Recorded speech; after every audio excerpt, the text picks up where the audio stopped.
Munculnya ide gagasan ini adalah akibat tafsir yang keliru atau cucokmologi pada kitab Wahyu pasal 13. Pertanyaannya, benarkah tanda 666 itu tergenapi oleh munculnya vaksin COVID-19? Artinya vaksin COVID-19 ini tidak memenuhi nubuatan Wahyu pasal 13 tentang tanda antikristus. Artinya metodologi hermeneutika cucokmologi ini gagal.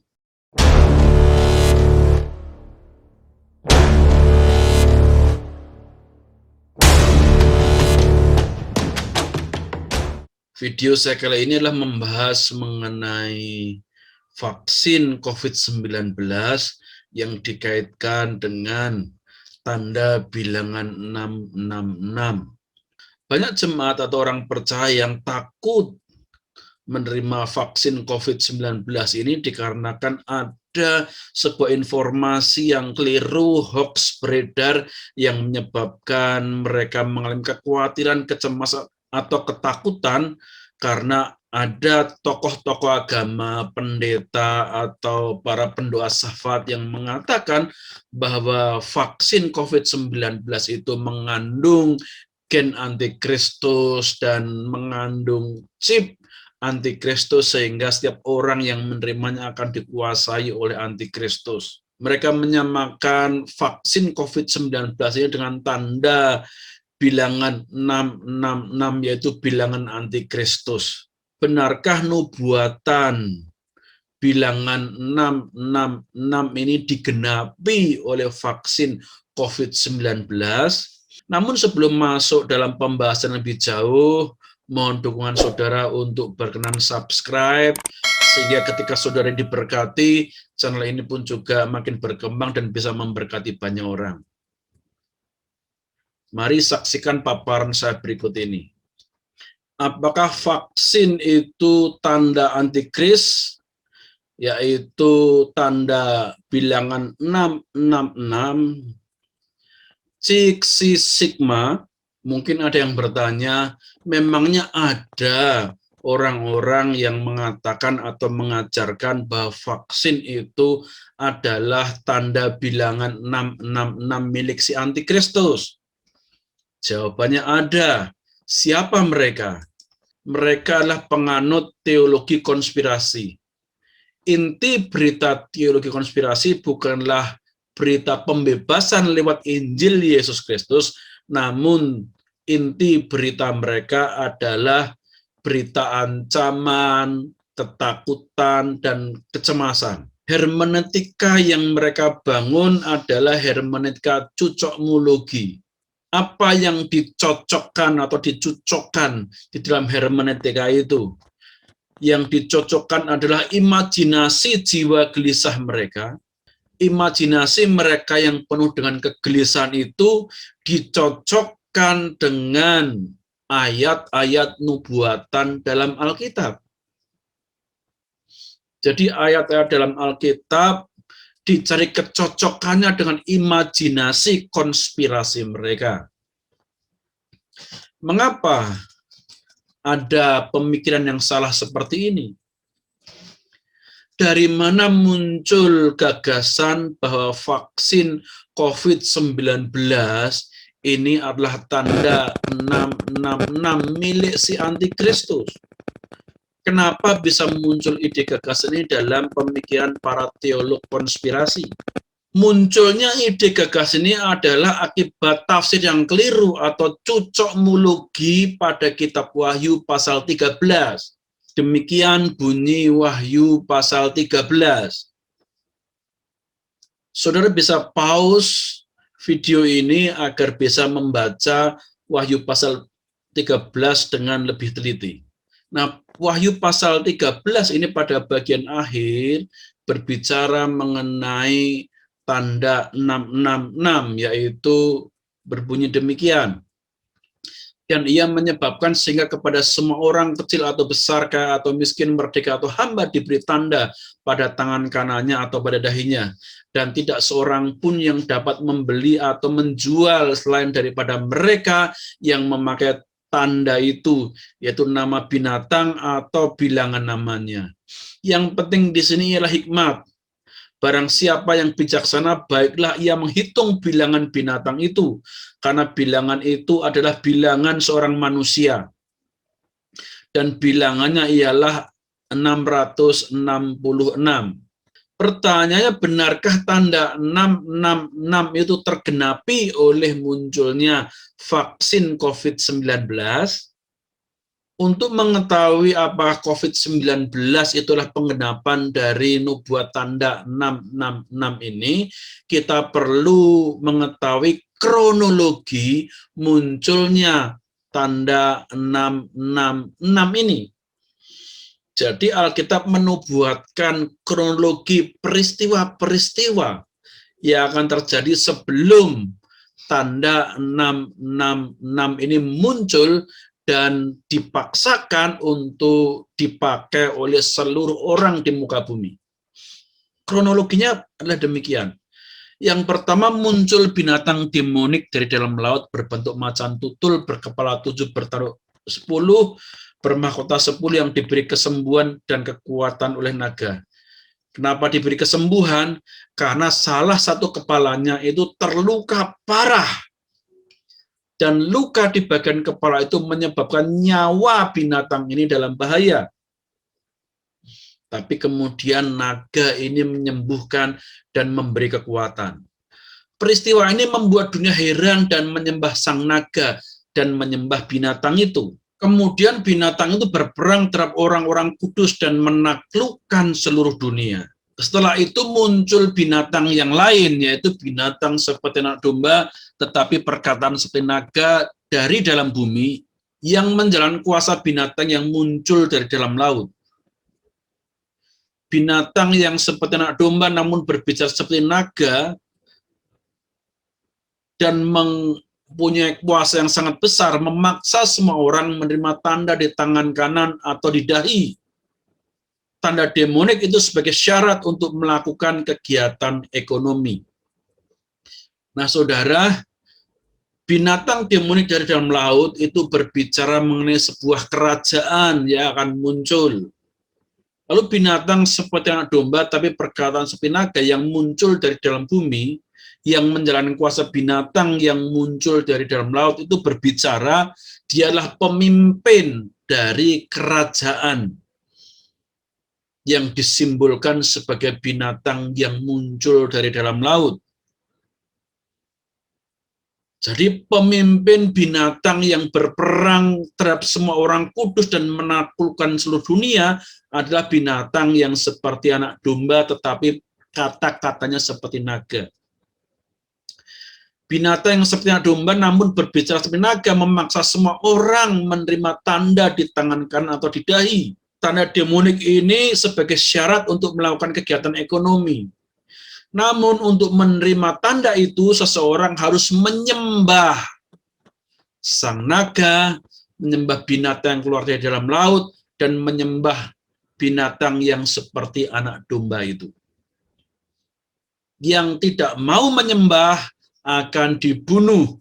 Yang mau menyembah tidak dibunuh, namun diberi tanda, stempel, cap 666 atau 666. Apa itu tanda 666? 666 adalah tanda demonik yang merupakan simbol perbudakan atau perhambaan. Berfungsi untuk melakukan kegiatan ekonomi. Artinya orang yang memiliki tanda simbol 666 ini yang boleh berkegiatan ekonomi, tanpa itu mereka tidak bisa. Syarat untuk menerima tanda itu adalah menyembah patung binatang itu, yang artinya tunduk pada binatang itu. Wahyu 13 ayat 15 mengatakan, dan kepadanya, yaitu binatang yang serupa dengan anak domba yang muncul dari dalam bumi, diberikan kuasa untuk memberikan nyawa kepada patung binatang itu, sehingga patung binatang itu berbicara juga dan bertindak begitu rupa sehingga semua orang yang tidak menyembah patung binatang itu dibunuh.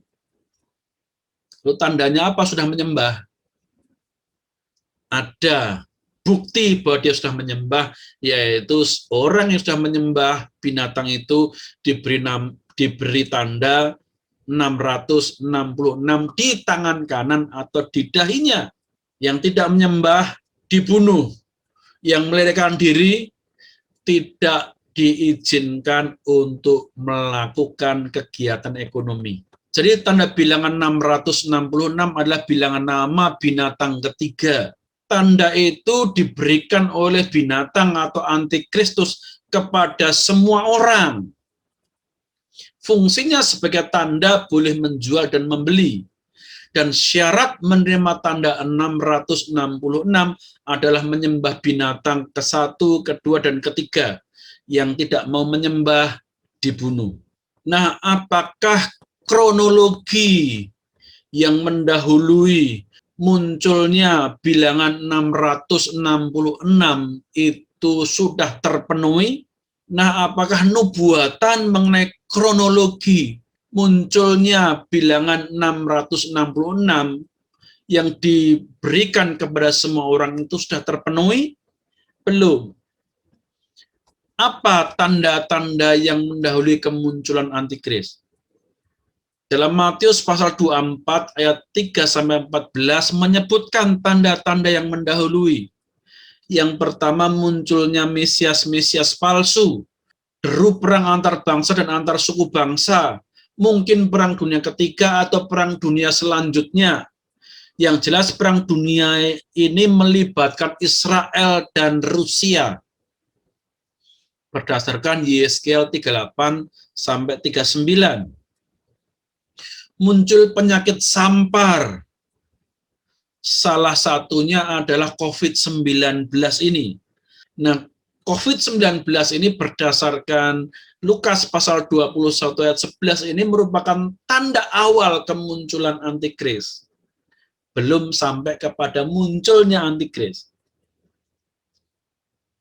Kelaparan, gempa bumi.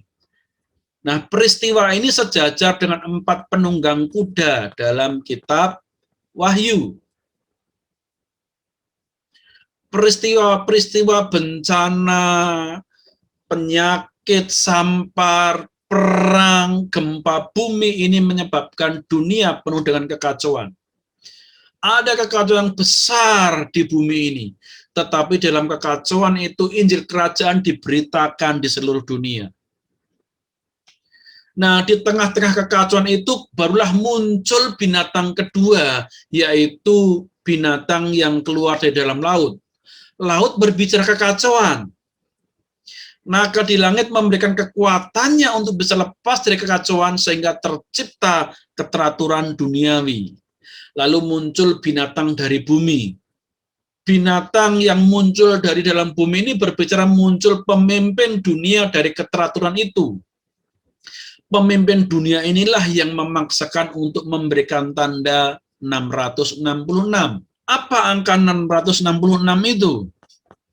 Angka ini bukan chip, juga bukan angka dan juga bukan kode rahasia suatu benda atau suatu simbol, suatu algoritma atau suatu program komputer, melainkan penjumlahan angka manusia.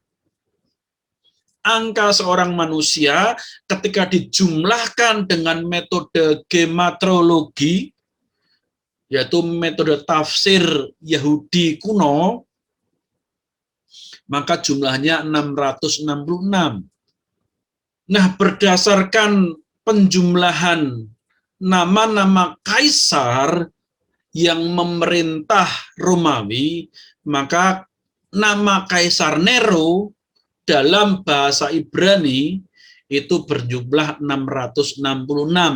Jadi ada kemungkinan adalah Nero yang bangkit. Nah, kebangkitannya itu bisa berarti Nero sendiri yang bangkit atau orang yang memiliki ciri-ciri dan kuasa seperti Kaisar Nero. Nah, kitab Wahyu ini ditulis ketika Kaisar Domitianus berkuasa. Peristiwa yang terjadi ketika Domitianus berkuasa adalah ia memerintahkan warga untuk menyembah patungnya. yang tidak mau menyembah patungnya akan dibunuh dan disiksa. Timotius, murid dari Rasul Paulus, dibunuh rakyat Efesus karena menentang pemujaan ini. Ada kemungkinan bahwa bukti rakyat sudah menyembah kaisar adalah dengan diberi tanda di dahi atau di tangan kanan oleh imam dari patung itu. Jadi peristiwa pemberian angka 666 ini diterima oleh jemaat gereja mula-mula sebagai sebuah peristiwa yang berkaitan dengan apa yang sedang dikerjakan Kaisar Domitianus. Mari kita cocokkan binatang dalam Wahyu pasal 13 dengan Wahyu pasal 17. Wahyu pasal 17 mengatakan, adapun binatang yang telah kau lihat itu telah ada, namun tidak ada. Ia akan muncul dari jurang maut dan ia menuju kepada kebinasaan. Dan mereka yang diam di bumi, yaitu mereka yang tidak tertulis di dalam kitab kehidupan sejak dunia dijadikan, akan heran apabila mereka melihat bahwa binatang itu telah ada, namun tidak ada, dan akan muncul lagi. Dan binatang yang pernah ada dan yang sekarang tidak ada itu, ia sendiri adalah raja ke-8. Perhatikan, dia adalah raja ke-8. Namun demikian, ia adalah satu dari ke-7 itu, dan ia menuju kebinasaan. Apa maksudnya dia raja ke-8? Tetapi dia adalah salah satu dari ke-7 itu.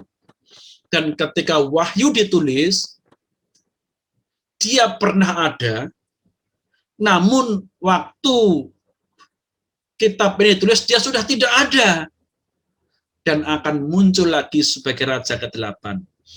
Mari kita lihat 7 kaisar jahat sejak dari zaman penyalipan Yesus sampai dengan ditulisnya kitab Wahyu.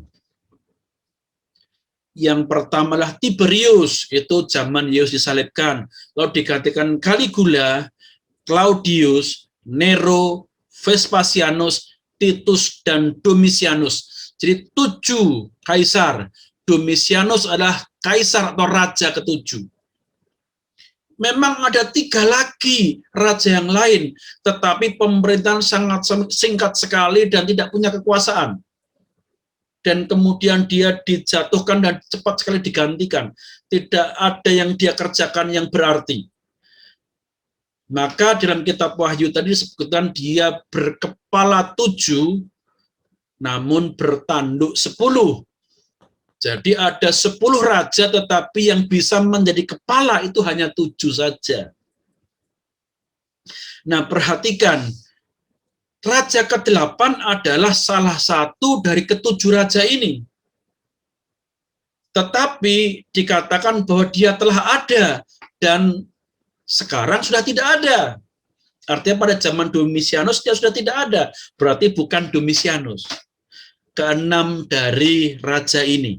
Dari ke-6 raja ini, kalau dijumlahkan simbol, angka, nama-nama mereka, hanya Kaisar Nero lah yang berjumlah 666.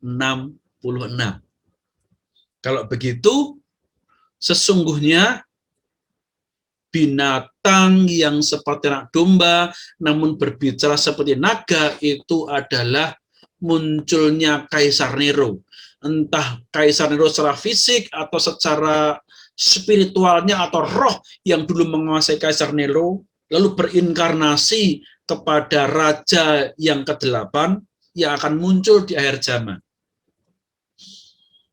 Apakah ada informasi sejarah mengenai keyakinan munculnya atau bangkitnya kembali Kaisar Nero? Mari kita lihat fakta sejarah yang mendukung apa yang dikatakan kitab Wahyu. Catatan sejarah adalah demikian. Ada legenda bangkitnya kembali Kaisar Nero yang disebut Nero Redivivus, yang menyatakan bahwa Nero akan hidup kembali. Jadi ada sebuah kepercayaan, pemujaan bahwa Nero akan hidup kembali. Setelah Nero bunuh diri pada tahun 68 Masehi, ada kepercayaan yang tersebar luas, terutama di provinsi-provinsi timur, bahwa dia tidak mati dan entah bagaimana akan kembali.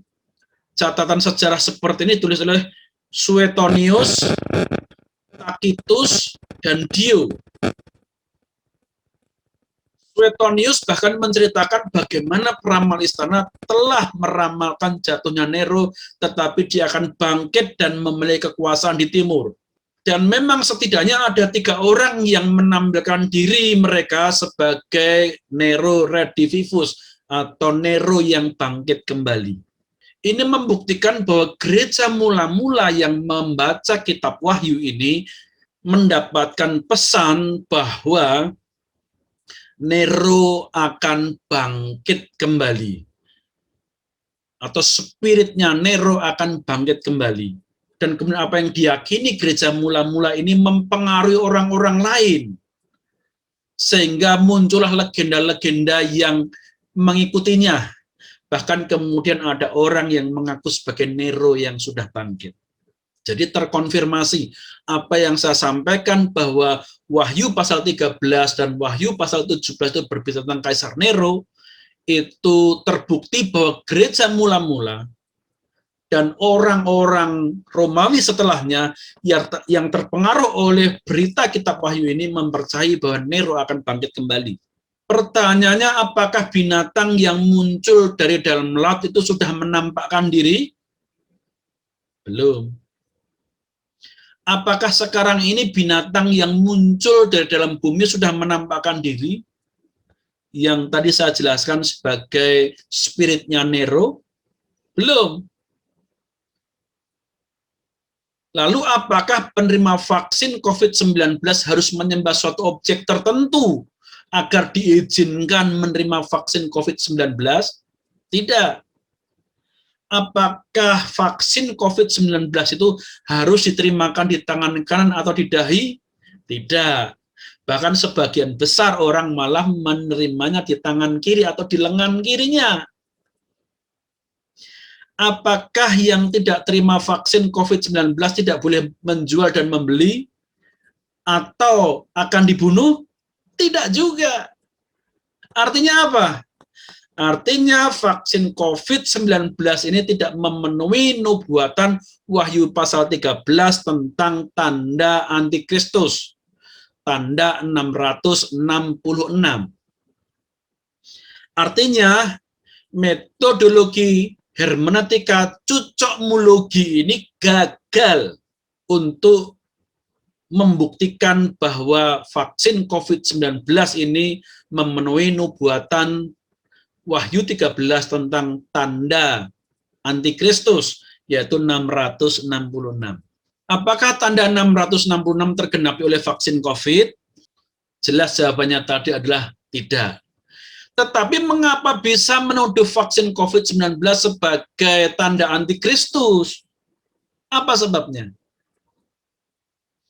Sebabnya adalah pemahaman teologi yang keliru, yaitu tadi teologi konspirasi yang memandang dunia ini, orang-orang, para penguasa bangsa-bangsa, para pemerintah, presiden, dan lain sebagainya, dipandang sebagai antek dari antikristus. Metodologinya adalah cucokmologi, mencocok-cocokkan.